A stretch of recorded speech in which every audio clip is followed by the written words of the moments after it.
Today we're going to be learning about West African artist Joseph Amedokpo. Let's look at some of his artwork and learn a little bit more about who he is and what he uses in his art pieces. Some words I want you to keep in mind today are line, pattern, and repetition. All right, so let's take a look at who is Joseph Amedokpo. He was born in December 12, 1946 in Vogan, West Africa. And to give you a little bit of history about him, his uncle took him in at 8 years old and had him live in Nigeria with him. So in 1964, he then took his first college course in formal painting at the Yaba Trade Center. So think about that, of how old he was at that point in his life where he took his painting lessons, his first formal ones at least.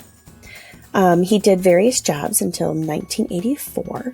When he was about 38 years old, he returned back to Togo to become a full-time artist. So to give you a little bit more background, just think about he has been painting for more than 30 years. And when he paints his artwork, because now he's a full-time artist and is able to be, he typically likes to work from Monday through Saturday from 8 a.m. until dusk. And he explains that typically one painting usually takes him 2 to 3 days to finish, whereas a really larger painting might take up to 5 days. So let's take a look at some of his artwork. As you can see, he loves to use bright colors. He likes to add in abstract and his own personification. He's painted a lot of modern cities, but he really prefers to use the rural cities and just simplistic shapes and images in his work. So when you look at it, I want you to look and see if you can notice the inspiration. Where does it come from? He says that it comes from his dreams, and that many of his inspirations are based on the African culture and traditions, but also folk tales and everyday struggles that he sees around him. For example, the struggle of getting water from the local river. In 2008, he received worldwide recognition when Dell had his design chosen, and they asked him to design a cover for their new laptops, which you can see in the bottom corner here. Now let's talk about, where is Togo in West Africa? Have you ever visited West Africa? And what do you connect with in these pictures of Togo? Just take a look, see what's around it, what do you see? And just looking at this, do these pictures kind of help you understand his work? So you see his work, where he's from here. And then you can go back to the images and you can kind of see what he's seeing. So Togo, as you're taking this in the images here, Togo is in West Africa, and it's known for their palm-lined beaches and hilltop villages. It's inhabited a lot by the Bada Mariba people, and they live in clay huts dating back to the 17th century. So Lome is the capital, and it offers market and trades. As you can see here in the middle, this is the capital. And you'll see that on the coast, the homes tend to be made out of clay, timber, or palm leaves. Inland, the huts are more earthen walls or fences out of palm trees, and they're typically by larger trees. And in the north, you'll find stone huts that are circular and grouped together as family groups. So that's just some pieces about who he is and his artwork, as you can see. Where do you notice a pattern? So looking at this, you'll notice that in his artwork, he uses a lot of patterns. And a pattern is a design in which lines, shapes, forms, or colors are repeated. So where do you see pattern in this painting? Now let's talk about lines. Lines are in everything that we create, and I really love starting off the year talking about lines and really bringing those patterns and things and incorporating that in our work. And you'll notice that Joseph Amedokpo here uses a lot of lines, and a line is a point moving in space. So we've always talked about lines and used lines and created lines. So where do you see Where do you notice lines in his two pieces of artwork here? What do you realize about them? Are they thin lines? Are they thick lines? Are they curved or bent, or shapes you recognize? Are they intersecting where they come and touch one another? Why don't you take a moment to think about that? Then let's talk about where we notice lines in this work. Now let's look at repetition. Repetition is repeating an element many times in your artwork, and this can create movement or rhythm. Just like when we listen to music, you have rhythm and movement and all of that. Dance has the same thing, and so does art. When you look at this piece, do you see the rhythm or the repetition, the movement in this piece? What do you notice standing out to you? Now that we've taken a look at Joseph Amedokpo's work, let's dive into creating our very own version similar to his. So what we're going to need is a 9x12 piece of paper. We're going to start off right away using a permanent marker, and then we will finish off with using watercolors or what other materials that you have near you, whether it be crayons or markers as well. Let's get started. So to begin this project, we're going to be using our 9x12 piece of paper and a permanent marker. You want to keep in mind that Joseph Amedokpo used a lot of abstract lines and shapes and bright colors in his piece.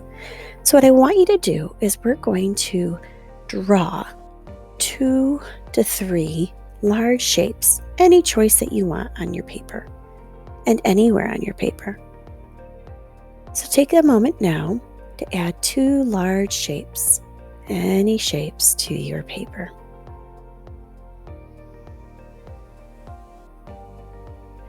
Once you've done that and place them wherever you so chose, what we're going to do now is we're going to add lines on the edge of our paper.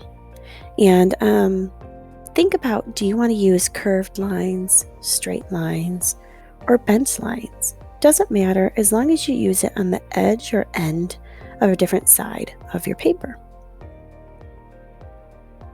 Play with the shape, play with what you feel. There's no wrong way on creating on this. The next thing I want you to do is we're going to make each of your shapes and lines have a double line next to it. So we're going to be outlining around it, our original line. It's okay if lines overlap or, kind of run into one another. That's fine too. You can go around it on the outside or even on the inside, whatever you prefer. The goal is to kind of fill your page a little bit more.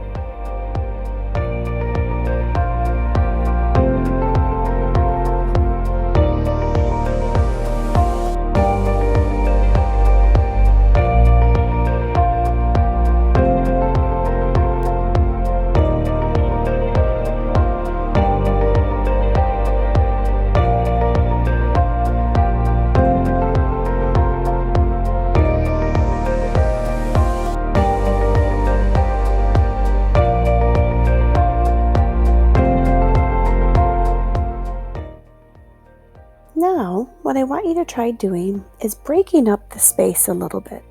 So I want you to divide up these areas with other lines. You can have them straight lines, you can have them wavy again, whatever you so choose. Just kind of break it up a little bit more.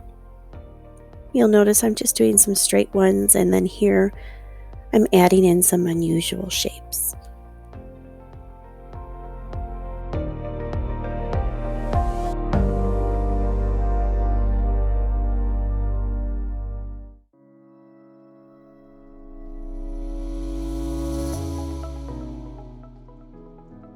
Now that you've got this, I want you to start thinking about, let's add in some words.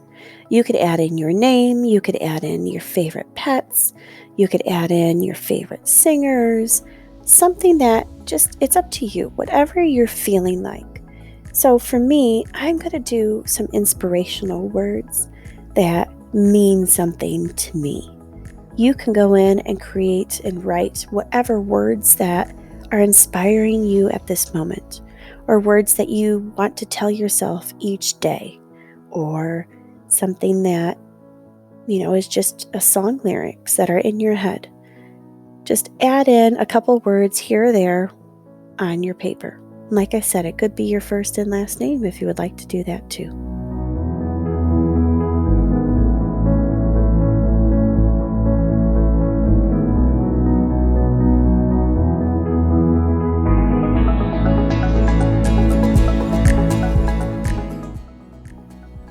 Once you've added each of your words in, then I want you to start thinking about thickening your lines.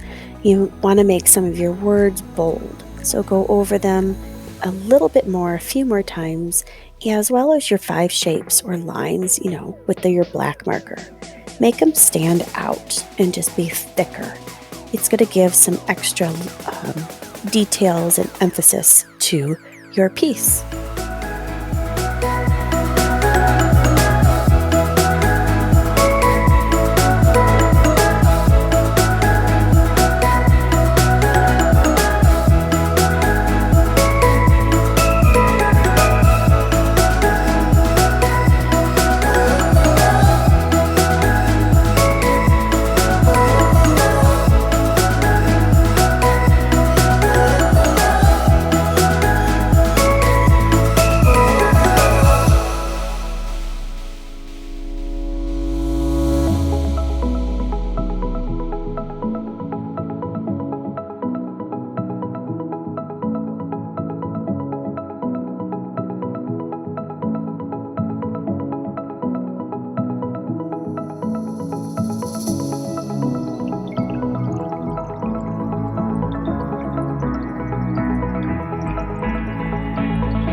Now to get some of the different elements of our repetition and our lines and so forth that Joseph Amedokpo uses, I want you to start adding in some extra shapes and lines inside of the larger spaces.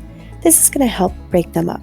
So you could add in curved lines, straight lines, triangles, squares, circles, whatever you so choose and feel, but try to fill in those larger spaces at this moment, using any shapes that come to your mind. Afterwards, what we're going to do is create some repetition. So to do that, remember we are going to repeat some similar line designs in more than one shape, and that'll help with creating some unity in our piece, where it just feels all put together. So we're going to slowly build in there, and then we're going to start adding in smaller shapes, thicker lines, and really long or thin lines next to one another, and see how that comes out together.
As you notice, I'm starting to go in and add really fine, small details. And this way, it's just creating some extra, details of repetition. So I'm just spending my time repeating them in other shapes. I'm adding in bumpy lines, I'm adding cross hatching, small circles, thicker lines, you name it, in all these other spaces. So that way I'm really filling in the page and having different contrasts. So you'll notice some areas are darker, some areas are not as dark. So go in and start adding in more. This is where I have that word or phrase for myself: take chances. So that's what I want you to try. Just when you feel that you've filled it enough, go back and add in a little bit more. We can always share our art around and get ideas and inspire one another, but take that time. This is something that does take time. And remember, on smaller pieces like what we're working on, it takes 1 to 2 days for the artist typically to finish his. So take your time on yours.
Now that we finished using all the details and lines in our piece, let's get started with coloring in the background. So the thing that I want you to do is we are going to be using watercolor. And remember, when we use watercolor, you want it to be using a lot of water. So you can use your paintbrush in order to, get it nice and wet. We're going to be using my water brushes. So really wake up those colors that you're looking for. I want you to be using only 3 to 4 colors. So you're going to limit yourself like you haven't really tried before. And this is where it's going to take some process and some time to really think about that. So I want you to only use 3 to 4 colors.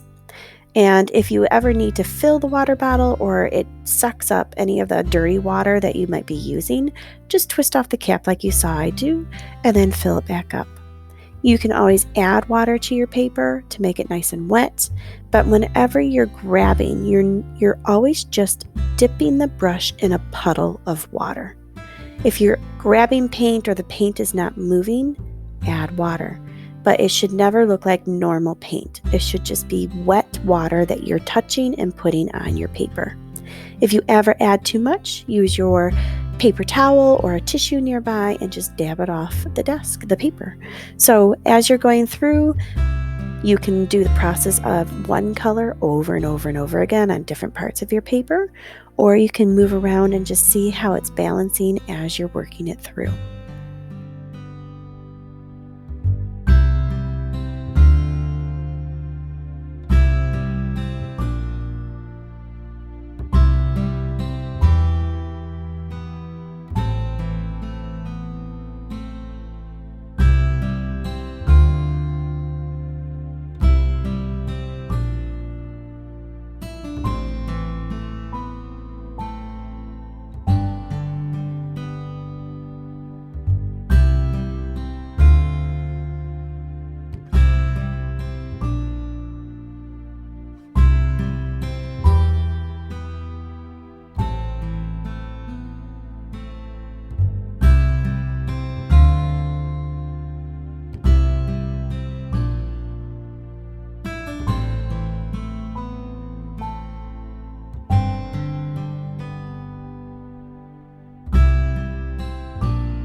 as you're nearing the end of filling up your paper, start playing with the colors on your piece that you're noticing. Do you need to look at a pattern of, are you saving some of the larger areas for one color?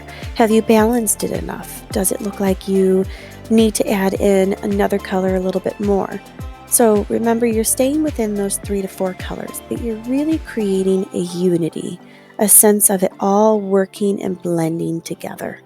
So really take that time to step away from your project if you need, and then come back and look at it and see, how's it working and how does it look like it's coming all together.